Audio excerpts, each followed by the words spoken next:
Hallelujah. फिर से एक बार कहें हालेलुया। हाँ, तो अभी फिर से एक बार वो हम लोग एक्सरसाइज करते हैं, ताकि ये बहुत टाइम के बाद करते हैं हम, लेकिन करना जरूरी भी बीच में से। क्या अपने पड़ोसी के पास देखें और कहे पड़ोसी, हे पड़ोसी, आज का वचन मेरे लिए है। फिर से करेंगे, पड़ोसी, मेरे पीछे बोलना, मैं जैसे बोलता हूं वैसे, पड़ोसी, हे पड़ोसी, आज का वचन मेरे ही लिए है। सो आज का वचन किसी और के लिए नहीं, परंतु आप ही के लिए है। यह आज का वचन सिर्फ आपके लिए नहीं है, तो ये मेरे लिए भी है। हालेलुया। ये वचन जो यहां से बोला जा रहा है, ये केवल यहां के लिए नहीं है, परंतु जितने भी यूट्यूब पर देख रहे हैं उनके लिए भी है। ये सबके लिए है, जितने भी इसको देख रहे हैं। ऐसा नहीं है कि पास्टर जहां जिस सभा में ये वचन दे रही है केवल उनके लिए है, क्योंकि ये बाइबल की शिक्षा है, और बाइबल में से जो भी आता है वो सबके लिए है, जितने उसको ग्रहण करते हैं। सो ये हमारा दशमांश के ऊपर बातचीत करने का ये चौथा हफ्ता है। आज फोर्थ, जो चौथा भाग हम लोग बोलने वाले हैं, जिसमें अब तक हमने अब्राहम तक आए। शुरुआत हमने कैन और हाबिल से की थी, कि किस तरह से परमेश्वर के सामने कैन और हाबिल अपने दान को लेकर गए या अपनी भेंट को लेकर गए, और जब परमेश्वर ने हाबिल का भेंट स्वीकार किया तो उसके पीछे का मकसद क्या था, कैन का यदि अस्वीकार किया तो उसके पीछे का मतलब क्या था। आपने सबने इसको जान कर लिया कि परमेश्वर आपके भेंट को नहीं देखता कि आपने क्या भेंट लेकर आए हैं, लेकिन परमेश्वर यह देखता है कि किस हृदय से आप परमेश्वर के सामने उस भेंट को लेकर आए हैं। इस पर यह बात निर्भर करती है कि परमेश्वर आपकी भेंट स्वीकार करते हैं या नहीं करते हैं। परमेश्वर का वचन बताता है, जो कोई जैसा मन में ठाने वैसा ही परमेश्वर के सामने लेकर आए, ना कि कुड़कुड़ा कर, परंतु आनंद के साथ में लेकर आए। चाहे वो छोटा हो या बड़ा हो, लेकिन पूरे हर्ष के साथ प्रभु के सामने वो लेकर आए। दूसरी बात जब हमने देखी, तो अब्राहम ने जब अपने दशमांश को मलकीसेदेक के सामने लेकर आए, तो उसके पीछे का मकसद हमने देखा। उस दशमांश को देने का मतलब हमने देखा कि एक परमेश्वर का जन अपने जीवन यात्रा के अंदर बिना युद्ध के नहीं चल रहा होता। उसको हर क्षेत्र में लड़ाइयां लड़नी होती है। उसके जीवन के कई पड़ाव होते हैं, लेकिन इन सारे पड़ाव में, इन सारे युद्धों में परमेश्वर जय देने वाला परमेश्वर है।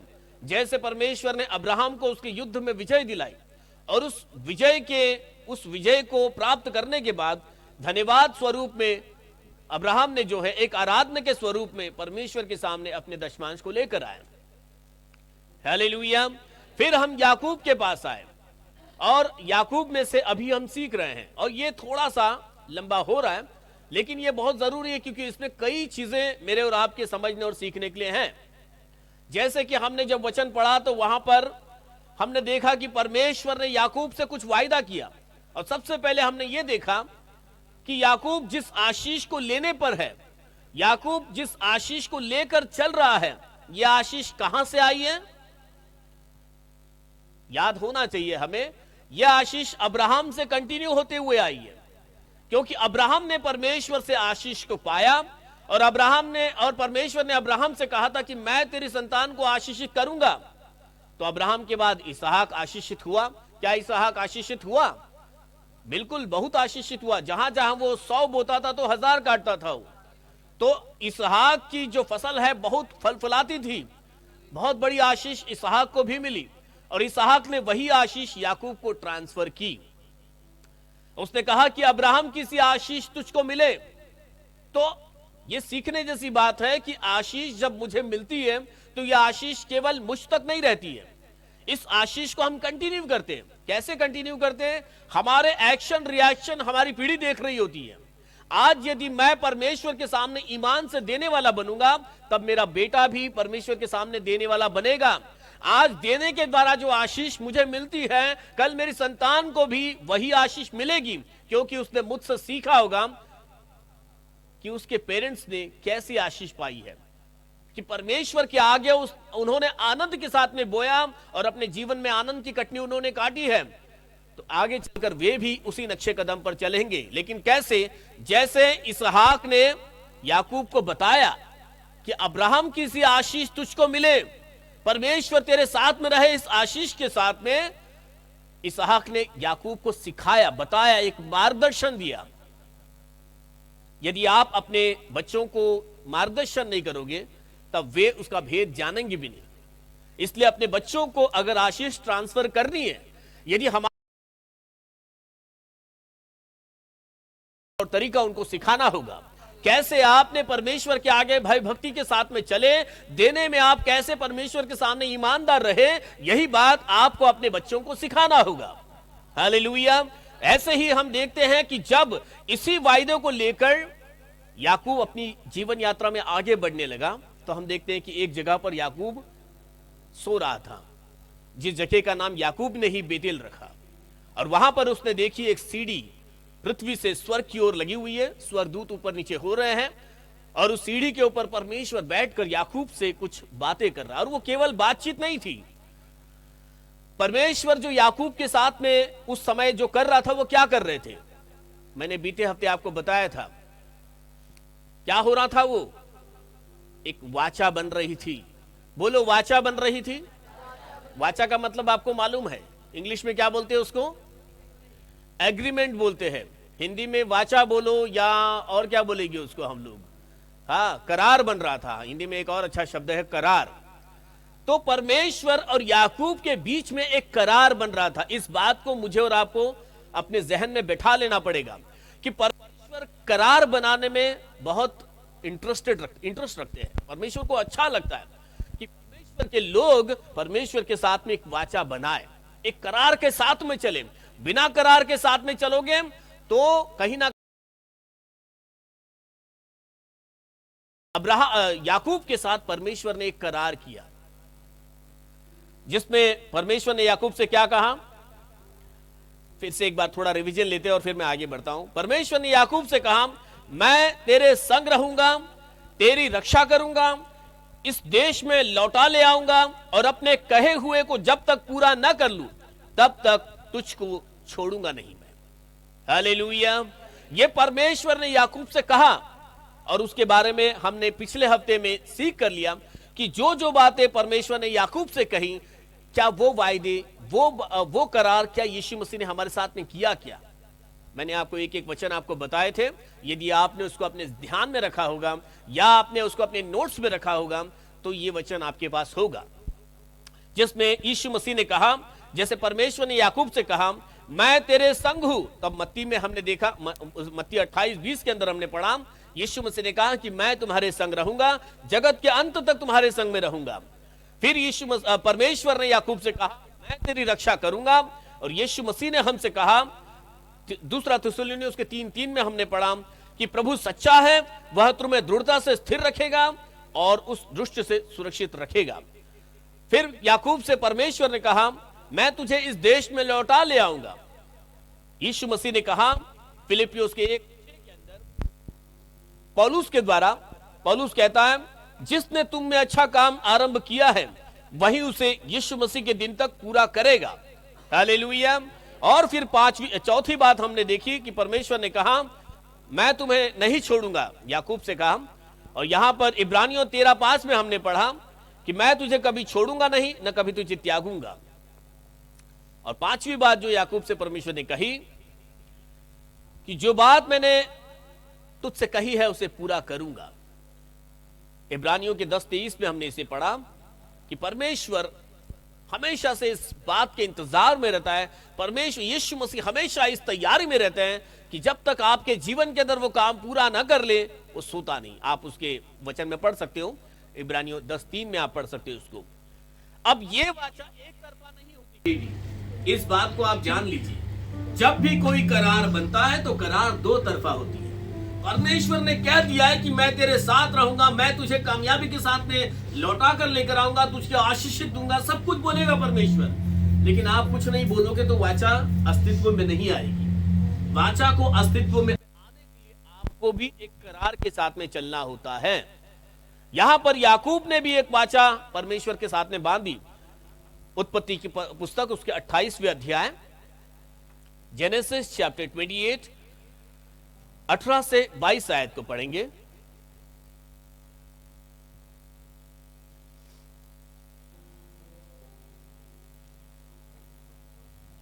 भोर को याकूब उठा और अपने तकिए का पत्थर लेकर खंबा खड़ा किया और उसके सिर पर तेल डाल दिया। उसने उस स्थान का नाम बेतेल रखा, पर उस नगर का नाम पहले लूज था। तब याकूब ने यह मन्नत मानी, यदि परमेश्वर मेरे संग रहकर इस यात्रा में मेरी रक्षा करे और मुझे खाने को रोटी और पहनने के लिए कपड़ा दे और मैं अपने पिता के घर कुशल क्षेम से लौट जाऊं, तो यहोवा मेरा परमेश्वर ठहरेगा। आमीन। तो यहोवा मेरा परमेश्वर ठहरेगा। एक बात आगे, और यह पत्थर जिसका मैंने खंबा खड़ा किया है परमेश्वर का भवन ठहरेगा। दूसरी बात, मैं परमेश्वर का भवन बनाऊंगा, वहां पे परमेश्वर का भवन होगा वहां पर। और जो कुछ तू मुझे दे उसका 10वां अंश और मैं अवश्य ही तुझे और तीसरी दिया बात करूंगा। याकूब ने कहा कि जो कुछ भी मैं अपने जीवन में परमेश्वर से पाऊंगा उसका दशमांश मैं अवश्य दूंगा। एक करार याकूब ने यहीं पर खड़े होकर परमेश्वर के सामने किया, क्योंकि परमेश्वर ने एक बात याकूब से कही, परमेश्वर ने एक वायदा याकूब से किया, याकूब ने भी वायदे के साथ में आगे बढ़ा। मेरे और आपके जीवन में जब हम इस विश्वास की यात्रा को लेकर चल रहे होते, इस विश्वास की यात्रा में चल रहे होते, बिना लक्ष्य के बिना करार के चलना यह हमें सिद्धता की ओर नहीं लेकर जाएगा, लेकिन एक करार है जो आपको परमेश्वर के साथ में बांधेगा। हालेलुया। याकूब ने परमेश्वर के साथ अपने आप को लॉक किया, यहां पर परमेश्वर के साथ में बांध लिया याकूब ने एक वाचा के साथ में। सबसे पहले याकूब ने जो अपने करार के अंदर लिखा कि जब परमेश्वर मुझे आशीषों के साथ में चलाएगा तो मैं क्या करूंगा। सबसे पहले याकूब ने कहा कि परमेश्वर वो मेरा परमेश्वर होगा, यहोवा मेरा परमेश्वर होगा। सो इस बात के ऊपर पहले आज हम बात करते हैं कि जब आप एक करार के साथ परमेश्वर के साथ में चलते हो तो आपको सबसे पहले इस करार को अपने जीवन में याद रखना होगा। अब यहां पर जो मैं विषय आपके सामने, यहां से जो बातें आपके सामने करूंगा, फिलहाल ये दशमांश से रिलेटेड नहीं है, लेकिन ये कहीं ना कहीं दशमांश के पास ही आकर रुकती है, इसलिए इन बातों को जानना भी जरूरी है। यदि याकूब ने परमेश्वर से यह वाचा बांधी कि सबसे पहले दशमांश बाद में आएगा, पहले तो आपको उस परमेश्वर को अपना परमेश्वर मानना पड़ेगा। अगर आप उसे अपना परमेश्वर मानते नहीं हो तो आपका दशमांश कोई मायने ही नहीं रखता। परमेश्वर को ऐसे दान या ऐसी भेंट की जरूरत ही नहीं जब तक आप परमेश्वर को अपना नहीं बना लेते हो। याकूब पहले इस बात का अंगीकार करता है, वो मेरा परमेश्वर होगा। जब आप अपने जीवन में परमेश्वर को मेरा परमेश्वर कहते हैं तो उसमें कुछ बातों की घोषणा होती है, उसमें कुछ बातें मिली हुई होती है। When I say, जब मैं कहता हूं कि वो परमेश्वर मेरा परमेश्वर है, तो ये इस बात को दर्शाता है कि आप उस पर कितना भरोसा करते हो, आप उसकी सामर्थ्य पर कितना भरोसा करते हो, आप उसके साथ चलने का। इसमें कुछ बिंदु को मैं आपके सामने रखना चाहूंगा। सबसे पहले जो बात होती है यशायाह उसके 45 और 5 और 6 को पढ़े आप। जब आप परमेश्वर को अपना परमेश्वर मानते हो तो सबसे पहली बात जो आप करते हो क्या, मैं यहोवा हूँ और दूसरा कोई नहीं, हाँ, मुझे छोड़ कोई परमेश्वर नहीं। आमीन। यद्यपि तू मुझे नहीं जानता, हाँ। तो भी मैं तेरी कमर कसूंगा, जिससे उदयाचल से लेकर अस्ताचल तक लोग जान ले कि मुझ बिना कोई है ही नहीं। मैं यहोवा हूँ, दूसरा कोई नहीं। आमीन। 5 और 6 पढ़ा ना आपने? हाँ। ओके। उस पर ऐसा नहीं लिखा यद्यपि तूने मुझे स्वीकार नहीं किया है, यद्यपि तूने मुझे नहीं जाना, हाँ, तो भी मैं तेरी कमर कसूंगा। तो अब हाँ, आमीन। तो यहां पर जब आप परमेश्वर को अपना परमेश्वर कहते हो तो सबसे पहली जो बात आप करते हो, परमेश्वर को आप मानते हो कि वो सर्वव्यापी परमेश्वर है। हालेलुया। उसकी सर्वव्यापीता को स्वीकार करते हो आप कि वो सब कुछ, आप मतलब हर चीज को आपके जीवन के अंदर कंट्रोल करके आपको चलाने वाला परमेश्वर है। इस तरीके से आप परमेश्वर को मानते हो। जैसे यशायाह की पुस्तक में आपने पढ़ा कि मैं यहोवा हूं और कोई दूसरा नहीं। जब आप परमेश्वर को अपना परमेश्वर मानते हो तो इस बात पे विश्वास करते हो कि एक ही परमेश्वर है, कोई और परमेश्वर नहीं है। वही सर्वव्यापी है, वही सर्वज्ञानी है, वही सर्व सामर्थी है, उसी में मेरी सारी जरूरत पूरी होती है। याकूब जब परमेश्वर को अपना परमेश्वर कहता है तो वह आसपास की सारी चीजों को एक तरफ कर देता है, उसका ध्यान अब एक ही परमेश्वर होता है, क्योंकि अब आप मेरे परमेश्वर हो, ये भी मेरा परमेश्वर। ऐसा नहीं कि सब परमेश्वर में आप भी मेरे एक परमेश्वर हो। यहोवा मेरा परमेश्वर होगा। हालेलुया। वो एक ही परमेश्वर जिसमें मेरी सारी जरूरत पूरी होती है, वही एक परमेश्वर जो मेरी अगुवाई करता है, वही एक परमेश्वर जिसकी निगाहें दिन रात मुझ पर बनी हुई है। जब आप परमेश्वर को अपना परमेश्वर कहते हो तो आप ये घोषणा करते हो कि सब कुछ उसके नियंत्रण में, कोई दूसरा नहीं है वहां पर। और परमेश्वर कहता है यदि तू मुझे नहीं भी जानता है तब भी मैं तुझको दृढ़ करूंगा। हालेलुया। फिर आप जब परमेश्वर को अपना परमेश्वर कहते हैं तो दूसरी बात जो आप करते हो वो ये कि आप परमेश्वर पर अपने भरोसे को कायम करते हो, क्योंकि आपने परमेश्वर को अपना परमेश्वर बनाया है। अब आप उसके साथ भरोसे का एक करार करते हो कि अब मेरा भरोसा यहां वहां नहीं परंतु एक परमेश्वर के ऊपर है, वो परमेश्वर जो वायदे को पूरा करने वाला परमेश्वर है। यदि उसने कहा है कि जगत के अंत तक मैं तेरे साथ में हूं तो मैं भरोसा करता हूं, मैं डामाडोल नहीं होता, मैं डगमगाता नहीं हूं। फिलिपियों की पत्री उसकी 4:19 में क्या लिखा है?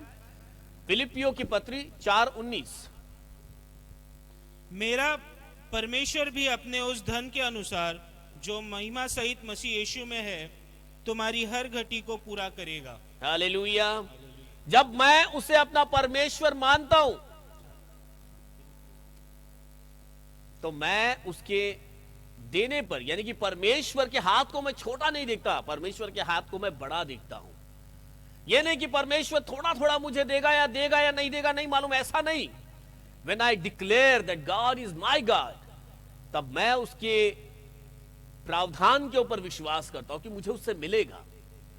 मैं अविश्वास के साथ में उसके सामने नहीं आता हूं कि मिलेगा कि नहीं मिलेगा मालूम नहीं, लेकिन इस पूरे विश्वास के साथ जब आप यहां आते हो तो आप परमेश्वर को अपना परमेश्वर मानते हो तो आप इस विश्वास से अंदर आते हो कि आज मैं खाली हाथ तो नहीं जाऊंगा, आज जिस अपेक्षा को लेकर मैं आ रहा हूं वो मेरी अपेक्षा पूरी होगी।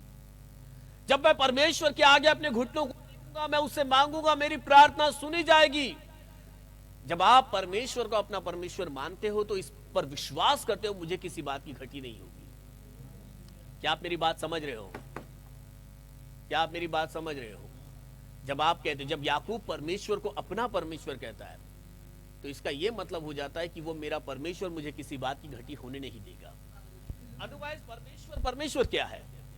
जिस परमेश्वर को आप अपना परमेश्वर नहीं मानते हो, केवल एक जरिया मानते हो कि हाँ भाई बस मेरा बुखार ठीक हो जाएगा या छोटी मोटी बातें ठीक हो जाएगी इसके लिए मैं जा रहा हूं, ऐसा नहीं। मैं यहां भी हूं, मैं वहां भी हूं, मैं नहीं। When I say he is my God, जब मैं कहता हूं वो मेरा परमेश्वर है तो मैं इस बात को डिक्लेयर करता हूं कि मेरी सारी जरूरत इसी में पूरी होती है। जैसे हमने फिलिपी की पत्री के अंदर पढ़ा कि मेरा परमेश्वर यीशु मसीह अपनी महिमा के धन के अनुसार तुम्हारी सभी जरूरतों को पूरा करेगा। जब आप उस परमेश्वर को अपना परमेश्वर मानते हो तो इस वचन के साथ में चलते हो कि मेरी सारी जरूरतें इसी में पूरी होने वाली है, मुझे किसी और की जरूरत नहीं, मुझे किसी और को पुकारने की जरूरत नहीं है, मेरी सहायता वहीं से आती है। जब आप परमेश्वर को अपना परमेश्वर कहते हो तो आप इस बात को डिक्लेयर करते, उसकी उपस्थिति को डिक्लेयर करते, he is everywhere, he is with me. Hallelujah. याकूब यदि परमेश्वर को अपना परमेश्वर कहता है कि वो मेरा परमेश्वर होगा, मतलब वो इस बात को डिक्लेयर करता है कि मैं अब अकेला नहीं चल रहा हूं, now he is walking with me. Hallelujah. इन बातों को ध्यान में रखो जब आप परमेश्वर को अपना परमेश्वर मानते हो। इसके लिए आप वचन पढ़ सकते हो, इब्रानियों 13:5। तुम्हारा स्वभाव लोभ रहित हो, हाँ। और जो कुछ तुम्हारे पास है हाँ। उसी पर संतोष करो, हाँ। क्योंकि उसने आप ही कहा है मैं तुझे कभी ना छोड़ूंगा, मैं तुझे कभी नहीं छोड़ूंगा और न कभी तुझे त्यागूंगा, मैं तुझे कभी त्यागूंगा नहीं। Hallelujah. When you say that he is my God, then you declare, आप इस बात की घोषणा करते हो कि वो मुझे कभी नहीं छोड़ेगा, वो मेरा हाथ हमेशा थाम कर रहेगा। याकूब ने कहा वो मेरा परमेश्वर होगा, मतलब फिर मेरे लिए कोई और रास्ता नहीं, केवल एक ही परमेश्वर है जो मुझे लेकर चलने वाला है। हालेलुया। आप जब इस बात को कहते हो कि हाँ प्रभु, और आपके अंगीकार मायने रखते हैं, जब तक आप ये कहते नहीं हो तब तक ये वास्तविकता में आता भी नहीं है। आपने बोलोगे नहीं ये मेरे मन में रखा मैंने, नहीं, आपको यीशु मसीह को अपना उद्धारकर्ता मानना है। आप अपनी जबान से ऐसे कहे कि प्रभु मैं आपको अपना उद्धार करता मानता हूं, मैं आपको अपना उद्धार करता मानती हूं। जब आप ये कहते हो तब आप इस बात की घोषणा करते हो कि ये उद्धार करता मेरा हाथ कभी नहीं छोड़ेगा, ये उद्धार करता मुझे कभी त्यागेगा नहीं, ये उद्धार करता मेरे साथ साथ चलेगा, ये उद्धार करता मेरी सारी जरूरत को पूरा करेगा। हालेलुया। जब आप कहते हो कि प्रभु यीशु मसीह मेरा उद्धार करता है, वही मेरा एकमात्र परमेश्वर है, मेरी जरूरतें वही से पूरी होती है, आप उसके प्रावधान पर विश्वास करते हो, आप उसकी उपस्थिति पर विश्वास करते हो। इसीलिए याकूब का इस करार के साथ में चलता है। आपको यह करार मैं याद दिला रहा हूं, जब आप मसीह विश्वास के अंदर चल रहे हो, इस करार के साथ में चले, वो मेरा परमेश्वर होगा। हालेलुया। जब वो आपका परमेश्वर होगा तब आपको फिर आप चलेगा। हालेलुया। और फिर सब कुछ उसके नियंत्रण में होगा। ये नहीं कि ये आप कर रहे होंगे, फिर वो अपने कंट्रोल में लेकर चलाएगा, वो आपको चलाएगा। हालेलुया। तो फर्स्ट प्रॉमिस जो याकूब ने परमेश्वर के साथ में किया, वो मेरा परमेश्वर होगा। हालेलुया। जो दूसरी बात जो याकूब ने परमेश्वर के सामने की, वो ये कि जिस स्थान में याकूब ने यह स्वप्न देखा था, जिस स्थान में याकूब इस वायदे को प्राप्त कर रहा था, याकूब कहता है यहां परमेश्वर का भवन होगा। मतलब याकूब इस बात को अपने जहन के अंदर बना लिया, मेरे द्वारा परमेश्वर का एक भवन बनेगा। बोलो हालेलुया। इसीलिए याकूब वहां पर उठा और उसने उसकी शुरुआत भी कर दी। लिखा उस पत्थर के सिरे पर याकूब ने तेल भी डाल दिया। यहां पर परमेश्वर का भवन होगा। यहां पर बात आती है आपके जहन के अंदर परमेश्वर के भवन के प्रति क्या आस है। जब आप परमेश्वर के भवन की बात यहां पर करते हो, जैसे याकूब ने कहा यहां परमेश्वर का भवन होगा, मतलब याकूब कभी जाकर कब उसके लाइफ में होगा, वो एक भवन को निर्माण करेगा। और याकूब ही की शुरुआत थी, जिससे कि आगे चलकर हम देखते हैं इज़राइल में एक परमेश्वर का बड़ा भवन बन भी गया। जो मूसा के द्वारा निवास स्थान बना, वो याकूब के घराने ने ही बनाया है, यानी कि इज़राइल ने ही बनाया है। हालेलुया। वो भवन बना जरूर, लेकिन क्या परमेश्वर का भवन मेरे और आपके द्वारा बनेगा? जब आप परमेश्वर के भवन को बनाने की बात सोचोगे, तो बाइबल बताती है परमेश्वर का भवन बनाना मेरे और आपके हाथ का खेल नहीं है। वो ये ऐसे ही नहीं बन जाता। जैसे भजन संहिता 127 और उसके 1 में क्या लिखा है, हम हमेशा पढ़ते हैं इस वचन को, यदि घर को यहोवा न बनाए, यदि घर को यहोवा न बनाए, तो उसके बनाने वाले का परिश्रम व्यर्थ होगा। हालेलुया। हालेलुया। यदि नगर की रक्षा यहोवा ना करे, तो रखवाले का जागना व्यर्थ होगा। हाँ,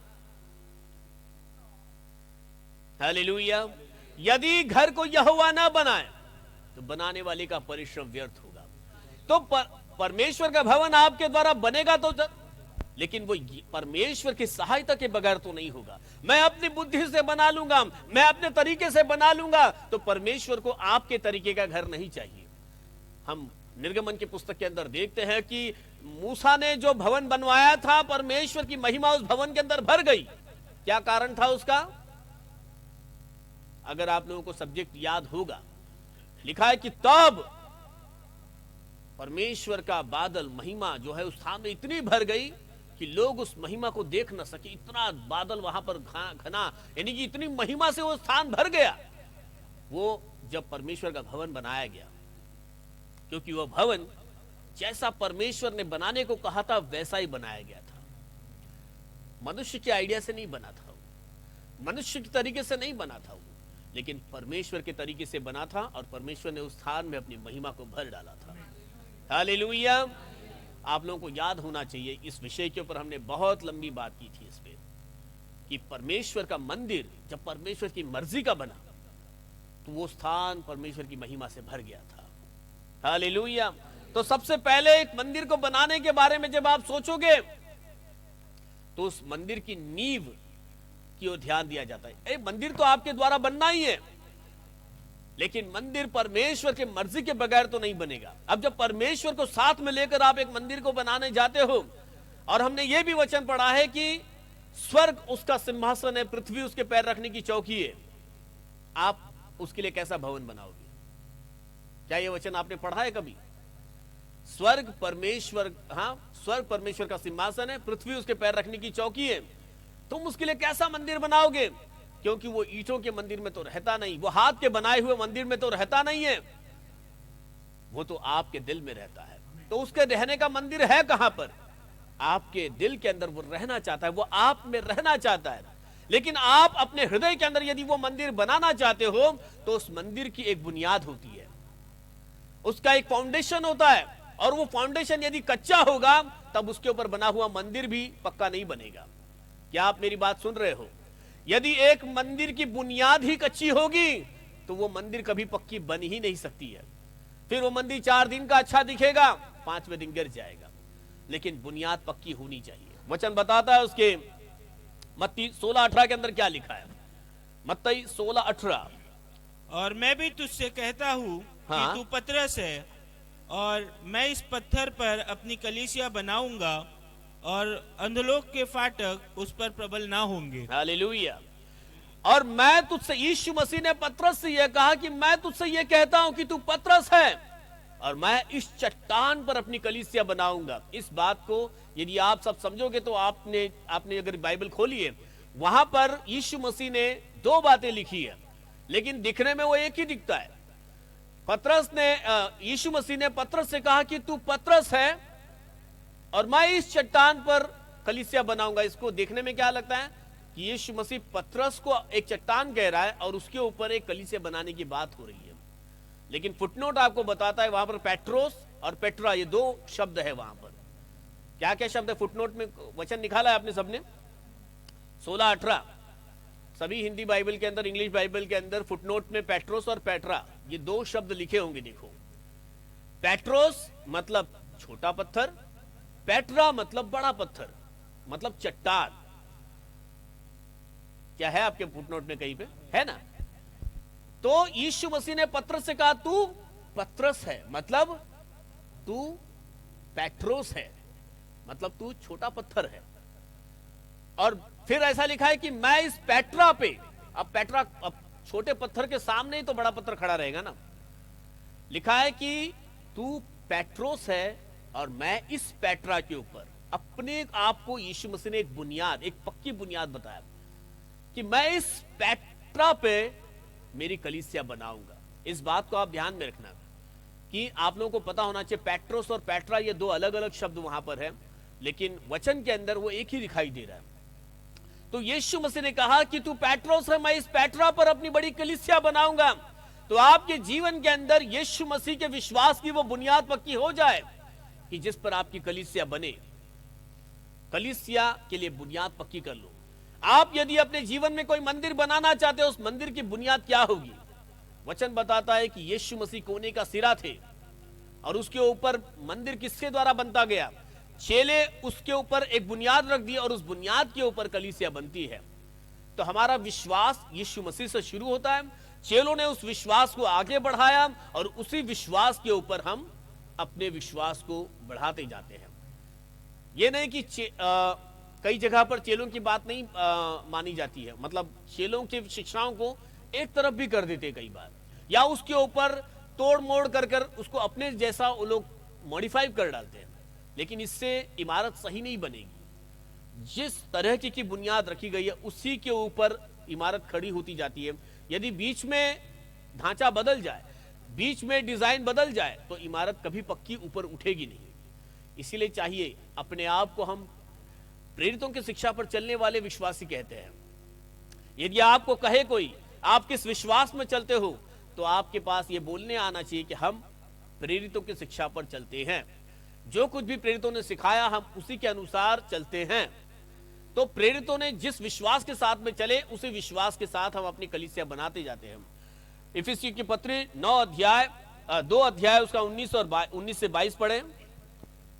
इसलिए तुम अब विदेशी और मुसाफिर नहीं रहे, परंतु पवित्र लोगों के संग संगी, स्वदेशी और परमेश्वर के घराने के हो गए, और पवित्र और प्रेरितों और भविष्यवक्ताओं की नींव पर, जिसके कोने का पत्थर मसीह यीशु स्वयं है, बनाए गए हो, जिसमें सारी रचना एक साथ मिलकर प्रभु के एक पवित्र मंदिर बन जाती है, आमीन। जिसमें तुम भी आत्मा के द्वारा परमेश्वर का निवास स्थान होने के लिए एक साथ बनाए जाते हो। Hallelujah, hallelujah. इसलिए तुम अब विदेशी और मुसाफिर नहीं रहे, परंतु पवित्र लोगों के संगी, स्वदेशी और परमेश्वर के घराने के हो गए हो। जब आप एक वाचा के साथ में चलते हो कि मैं परमेश्वर का मंदिर बनाऊंगा, अब जब आप एक कलीसिया का हिस्सा बन जाते हो, अब उस कलीसिया में आप बाहर के नहीं हुए, लेकिन वचन बताता है तुम पवित्र लोगों के संगी और स्वदेशी और परमेश्वर के घराने के हो गए हो। जब आप कहते हो ना ये मेरी कलीसिया है, तब आप किसके घराने के हो गए हो? आप परमेश्वर के पवित्र कलीसिया के घराने के बन गए हो। वचन बताता है और प्रेरितों और भविष्यवक्ताओं की नेव, नेव मतलब बुनियाद, किसकी बुनियाद? जो प्रेरितों ने रखी, उस नेव के ऊपर जिसके कोने के सिरे का पत्थर यीशु मसीह है। मतलब जिनके विश्वास की शुरुआत यीशु मसीह से हुई है। यीशु मसीह के अलावा क्योंकि एक घर को बनाने के पहले एक ईंट रखी जाती है, उस ईंट के आधार के ऊपर घर का कोना कोना तय किया जाता है, तब जाकर उसका एक फाउंडेशन बनता है। अगर कोई सिविल वर्क में होंगे वो लोग जानते होंगे, लेकिन इसमें आप भी थोड़ा सा, मुझे अगर नहीं समझ में आएगा, आप लोग चर्च छूटने के बाद बैठकर मेरे साथ में बात किया करना कि ये आपने जो फाउंडेशन कोने का सिरा बताया, इसका क्या मतलब हुआ। आप भी घर बनाए होंगे, कभी किसी घर को बनते हुए आपने देखा होगा। जब एक घर को सिरे से बनाया जाता है, यानी कि नीचे से बनाया जाता है एकदम, सबसे पहले एक पत्थर रखा जाता है और उस पत्थर के काना कोपरा पूरा लेकर एक घर की बुनियाद बनाई जाती है। वचन बताता है यीशु मसीह कोने के सिरे का पत्थर, मतलब मेन विश्वास वहीं से शुरू होती है और चेलों के द्वारा वो फाउंडेशन रेडी हो जाता है और उस फाउंडेशन के ऊपर कलीसिया बनती है।